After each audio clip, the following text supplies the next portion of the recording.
Hey guys, welcome to a new playthrough on the LPerLeague. We are playing today through Metroid Prime, specifically the Prime Trilogy version of this game. Um, as you guys can see, that I didn't have the title screen up and everything else. The title screen is just the Prime Trilogy, and it just jumps you right in the game. Doesn't even have a title card and nothing. So this game is a very different Metroid game. It's a first-person shooter rather than a 3D platformer, action platformer. So, but it's a really, really good game, and I really think a lot of people should play it. This was actually a recording I did several years ago, and I had the footage on my computer, and I just decided, okay, I'll just make it for a League playthrough. It wasn't intentionally to be a League playthrough, but here we are. So, hey, if it works, it works. You got the footage. Why let it go to waste? Yeah, that's what I thought. I said I got this sitting here on my computer for a long time. So now, there's an interesting thing I kind of want to bring up in this opening before it's over. Specifically, this originally had a narration, and only certain versions of the game have. I believe it's the PAL version that has it, or the original Japanese version. And it reads, "In the reaches of space, below the surface of planet Zebes, Samus Aran faced the space pirates. She destroyed her operation, wiped out the parasites called Metroids, and defeated Mother Brain. But the pirates were far from finished." And this was narrated by Samus's VA at the time. Like, it was Samus herself doing this voiceover. But they cut it out for pretty much every other version of the game. Now, I can't for the life of me remember if the PAL release of the trilogy actually still included the narration. It's been that long.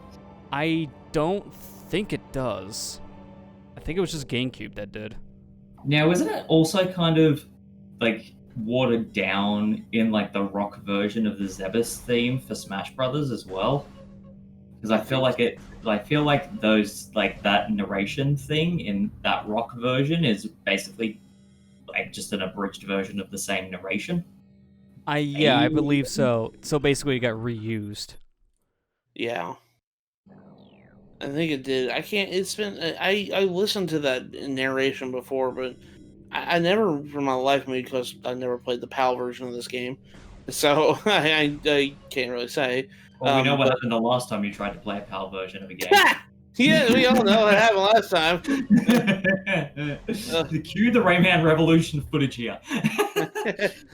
But yeah, this is actually the first time I'm playing the trilogy version of this game, so be mindful of the wild arm movements and stuff like that, because I'm still getting used to Wii remote controls. Yeah, so. the original GameCube had a very interesting system, because while the GameCube had two sticks, Metroid Prime was a game that never used the second stick for aiming. Instead, it used it to swap weapons. So in the Wii version, since you have pointer control, now you have free movement of looking around with the pointer, like any other first-person shooter game. Which makes it, honestly, it's very weird. I played the GameCube version all my life, but this was an eye-opening, and I think this version is probably the most preferred way to play it, in my honest opinion. Oh, I agree. It's very smooth. It's much easier to aim at a lot of stuff, because in the original, you would have to stop dead in your tracks, hold down L, and then you can start freely aiming around the screen. So it's kind of a pace breaker compared to the Wii version. Yeah. This, by the way, this is a 100% playthrough with both logs and items. So I get a full log playthrough of it. It's actually, but yeah, it's there's a couple missables in the first area that you might want to get before too long. There's not many missable like data logs in this game, but there are some like in this first port that you have to get. Actually, namely one data log you have to get in particular.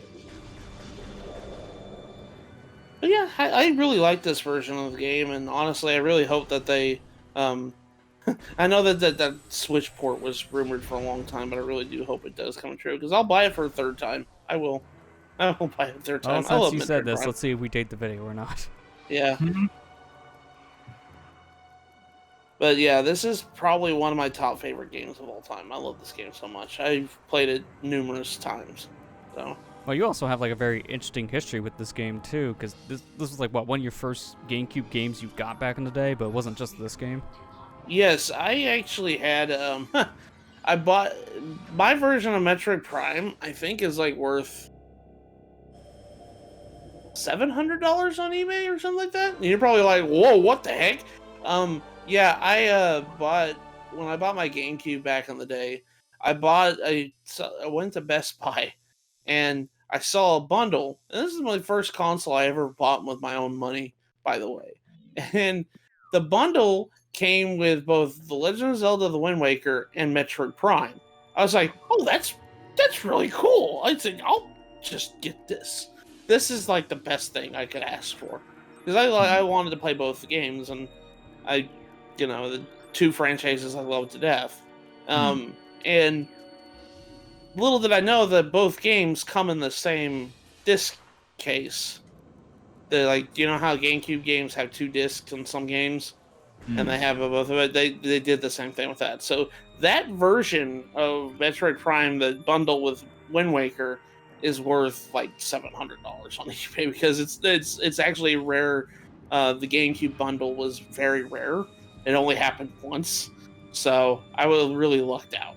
It's insane to think about too, because while Wind Waker and Metroid Prime both on GameCube are kind of pricey games today because of the big boom of retro gaming in general in that specific time period, they're not nearly as much as that bundle. And the funny thing is, especially, is that bundle is nothing special. It's literally just the same discs as you can get separate, but in a standard case. The case is what's making that super expensive.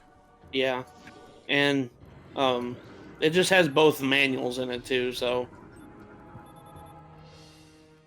yeah, we're on this derelict space station that has a lot of dying space pirates in it. You're probably wondering, like, well, what the heck happened here? Yeah, there's a fun. The space pirates have taken over. Like they're setting up a shop in on Tallon IV, which is the planet that's that this station's in orbit of, and they're doing a bunch of secret activities around there. And Samus went there to investigate this spaceship, because this is where I think a distress signal was called. Yeah, a distress signal was sent out, and Samus picked up on it. Hence why she's here. Now, this is something I can't used to, is pushing down with missiles. Playing Metroid Prime 3, but it's just like, it's playing with the missiles all down on directional pads, kind of weird. It's kind of like a weird finger movement, especially because by default controls for the trilogy version of Metroid Prime shoots on A. So you're flinging your thumb between the A button and down on D-pad to flip around between missiles and properly shooting. I prefer flipping it around to having B as shoot and A as jump. Right there. This pirate data right here is missable. So just be sure when you get into this room to pick this up whenever you can. Yeah, because spoilers, we're not going to be able to come at the frigate Orpheon after this, but not in this way. Technically, we still can, but everything will be different. Yeah.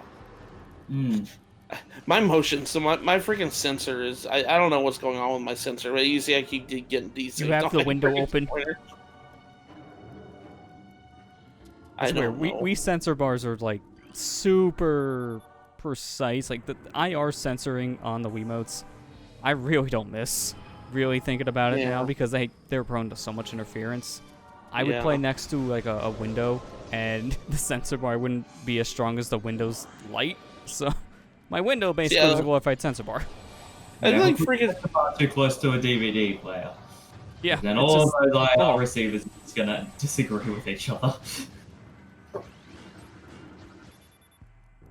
I scanned the thing behind him, by the way. I don't know how you locked onto that, not the pirate. I don't know how I did. I was like, wait, you're not a rat. You're a space pirate. Why you guys scan that? Now, the thing is to note about the scans is that you actually don't need to scan every single thing, because not everything counts as a scan entry.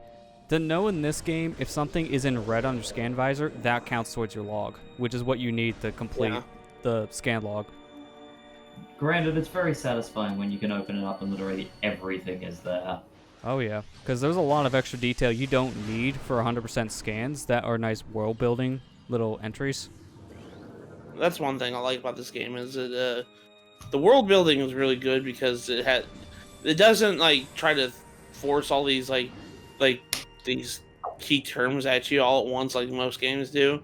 It's just like, hey, it's here if you want to look and investigate what's going on. Yeah, like how the story in this game is, it's a very backseat story. You really don't know what's going on if you don't go out of your way to scan stuff. So if you don't really care about the story, this game is pretty short. But if you go out of your way to read a lot of these scans, you get a very in-depth backstory about the planet, the pirates, and a lot of other stuff too. Also, I really like the fact that the scan functions in the same kind of way as the camera from BioShock. That everything just stops for a few seconds while you're just adjusting to everything. Yeah. Which could be a good or bad thing if something's shooting you. Yeah, I'm still trying to get used to pointer controls in Wii games. I really am. I don't play many. I play a lot of Wii games, but I don't play many shooters on Wii, so it's taking some used to. Yeah, that's totally fair. The weirdest thing about this game is more or less the sensitivity, depending on how you play. I think there's like 3 different modes, like normal, pro, and advanced, or something like that. And normally, the game is set on normal, which is basically GameCube style control, but you can point everywhere, so the camera doesn't move unless you stop dead in your tracks. But the advanced mode, which I think that's what you're using here, is my preferred way because you can move your cursor around and the whole camera moves with it, making it so much easier to see what you're doing, but at first could be a little disorienting. Yeah. I didn't save. It's actually the first time I realized that, like, you didn't really save at the save station, man. You don't really need to. It's a nice thing to put there because you're coming up to your first boss. If you die, then you go back to your last save, which, since you didn't have, you would go back to the beginning. Hence why they put that there. Yeah. But we're going to go to everybody's favorite Smash Brothers stage from Metroid Prime. Forget Orpheon. We're going to fight against the Parasite Queen. I mean, if we have hazards off, I don't mind playing on the stage. Yeah, the aesthetic is garbage. By the way, I love the music for the Parasite Queen. I really do. Oh, it's real good. This boss is kind of interesting because of the shield. Yeah. So basically, what you got to do is you got to shoot her when in the gaps of the shield. That's where her weak points are. So just watch her out for gas breath and whatnot. She's a simple boss. I mean, Cass is she's first boss, so. Yeah. Another thing is the shield will like move around as we seen earlier. Just kind of instead of being open, it'll fling around like this, make it harder to shoot. It's still possible, but you have less of a chance now. Yeah. And I don't know if you guys noticed, I'm doing a dash maneuver while locked on. When you're locked on the enemy, if you push the B button, I think, if I can't remember, if you push the B button, you do like a dash around the enemy. Yeah, you press jump. Jump in either left or right on the analog stick while locking on. And it would be a Metroid game without a self-destruct sequence. Oh man, this is already the finale? Normally this isn't the end of the game, so alright, welcome to the ending. I don't know, it happened at the beginning of Super Metroid, so... This is true, although if you failed that section, that is your ending. Game over.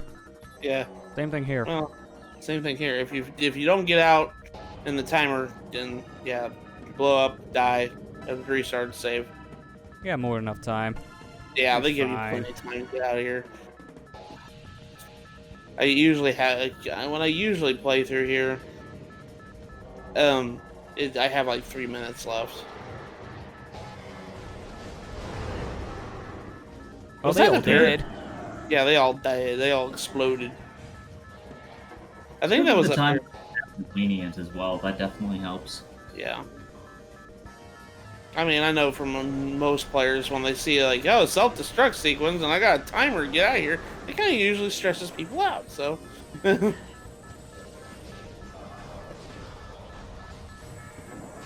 usually, I think what Metroid game didn't have a self-destruct sequence in the end? I think Metroid 2 didn't. Yeah, Metroid 2 didn't. Yeah, that's right. It had moments like that throughout the game, but there was no like immediate doom at the end. Just get the baby. By the out. way, yeah, this part right here, I usually just go more bold and avoid all the parasites because the. Oh, it's much easier. Yeah, if you usually walk through all those guys, you're gonna take a lot of damage. If you're playing on harder difficulty, I'm playing on normal, by the way. Hard difficulties, hard, obviously. Yeah, So, you don't say. I remember my first experience playing hard mode of Metroid Prime. Yeah, it was not fun because it was. I stepped on those scarabs that enemies you'll find later. I just stepped on it. I died instantly. Yeah, I was because like, oh wait, what? in the hard mode, you take double damage compared to normal. So if something does like 2 units of health, it'll do 4. And those things do a lot of damage even in normal mode. But also in the Wii version, they added a new difficulty called Veteran. Because to balance it out, there's actually a difficulty change. I believe normal is an easy mode of the Metroid games. And then hard is the normal mode from GameCube. Veteran is hard mode from GameCube. Are you serious? I didn't know that. Yeah, wow. they have a third option, but I believe one of them you have to unlock. Okay. So I believe you have to unlock the Veteran, like you have to unlock hard in GameCube. Okay. Yeah, that gets me every freaking time. I don't know why. It doesn't actually hurt you, though. It'll just push you against the wall. Yeah. I keep forgetting that thing's there. Yeah, imagine that was a one-hit KO. Yeah, that would have been funny. Not funny for new players, but funny is like, man, played this too many times, you keep forgetting. But wait, it's our old pal. Dang it, Ridley. I got cybernetic infusions, Samus. Wanna see him? The place is blowing up. Convenient my battery's charged. I'm out.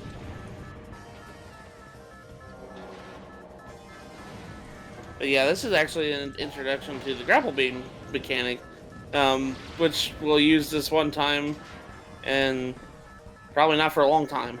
But yeah, it allows you to swing. Yeah, you swing from one end to the other. Really kind of a cool mechanic. I really like it. I don't know what this thing is. The speedrun scene told me it doesn't exist. Never use it. Yeah. And here comes the worst way she ever lost her powers like this. Oh man, they hit my delete power button on the back of my suit. I knew I should put that away. My thoughts exactly. Yes. Yeah, we just lost all our powers. And Samus just, most of the time when Samus lost her powers in most Metroid games, it made sense why. Like in Metroid Fusion, they literally had to take a lot of parts of her armor off, and she was really incapacitated because of the X infection and all this other stuff. That makes sense why she lost her powers. It also was How many times has Samus been beaten up over the years and nothing's happened to her? But yeah, I got blown up against the wall and now I'm Yeah, one of my favorite intros is just Prime 3 because they just finally said, you know what, we're done doing this. And they didn't make you lose powers in the beginning. Yeah. We're just gonna make things harder. We'll do it the old way. I lost my shoulder pads, man. Now how am I supposed to tackle people? She's not a foot not sure if rugby or Not sure if rugby. Yeah, if someone on the field on rugby comes up with a gun arm, I'm pretty sure they should be disqualified. I mean, have you heard of Mega Man Soccer? Good point. You're welcome. Like, the one thing with Fusion that always was kind of vague until the very end was, in terms of the damage she'd taken on from the X-Parasites, how much of her had survived underneath the suit. Because they always kept that very vague, and I was always under a slight assumption that there was physical, detrimental, irreparable damage on her actual body as well. Yeah, which is how they made the fusion suit, because it was technically fused to her body. Yeah, and that's what I thought they were originally implying, but a lot of the concept art you unlock afterwards implies otherwise, so... Especially losing power here feels so backwards. Also, speaking of fusion suit, thank you for not using the fusion suit. It's so ugly in this game. I know. But yeah, I was really tempted. Maybe I should, but I mean, do we want to see puke green for half the playthrough? I'm good. oh no, I wouldn't. Fletch. Ugh.